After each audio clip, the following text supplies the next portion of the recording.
আসসালামু আলাইকুম রহমতুল্লাহি ওয়া বারাকাতুহু। আলহামদুলিল্লাহ, আমরা আল্লাহ রাব্বুল আলামিনের কাছে প্রথমেই শুকরিয়া জ্ঞাপন করছি যে আজকের মসজিদ আল কোবা সাউথ জামাইকা এর ফান্ডরাইজিং উপলক্ষে আমরা সকলেই আজকে হোটেল লিবার্টিতে সুন্দর একটি জমকালোপূর্ণ আয়োজন অনুষ্ঠানে আমরা একত্রিত হতে পেরেছি। তো আমাদের প্রোগ্রাম ইনশাল্লাহ শুরু হচ্ছে। অলরেডি আমাদের মেহমান অতিথিরা চলে আসতেছেন অনেকেই। তো আমাদের এই আজকের প্রোগ্রামের উদ্দেশ্য, এটা ইতিমধ্যে অনেকের কাছে আমরা দাওয়াত পৌঁছিয়েছি যে আমাদের উদ্দেশ্যটা কি ফান্ডরাইজিংয়ের।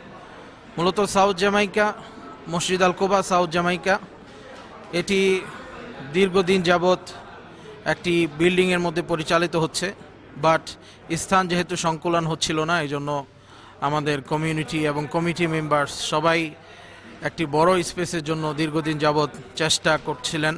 তো আলহামদুলিল্লাহ, যেহেতু আমরা অতি সম্প্রতি বড় একটি প্লট আমরা পেয়েছি, একটি বিল্ডিং সহ অলমোস্ট 5000 স্কোয়ার ফিটের একটি প্লট, যেটা আমাদের সকলেরই পছন্দনীয় আলহামদুলিল্লাহ। তো এখন সেটাকে আমরা অতি অল্প সময়ে উইদিন 2 মান্থ কীভাবে আমরা ক্লোজিং করতে পারি, পরিপূর্ণ করতে পারি, সেই লক্ষ্যে আজকে আমাদের এই ফান্ডরাইজিংয়ের আয়োজন।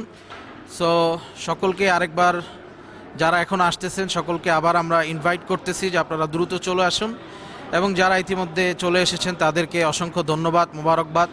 শেষ পর্যন্ত আপনারা এই ফান্ডরাইজিংয়ে থাকবেন এবং মসজিদ আল কোবাকে পরিপূর্ণভাবে মন থেকে দিল থেকে পরিপূর্ণ সাপোর্ট দিয়ে ফাইন্যান্সিয়াল যতটুকু দেওয়া লাগে ততটুকু আপনারা দিবেন, এবং আমরা অতি সত্বর সুন্দরভাবে যেন মসজিদ আল কোবা প্রতিষ্ঠিত করতে পারি এবং এই এলাকার মধ্যে দ্বীনের এবং ইসলামের বার্তা যেন আমরা সুন্দরভাবে ছড়াতে পারি, সেই সহযোগিতাই আপনাদের কাছে কাম্য। সকলকে জাযাকুমুল্লাহ। আসসালামু আলাইকুম ওয়া রাহমাতুল্লাহি ওয়া বারাকাতুহু।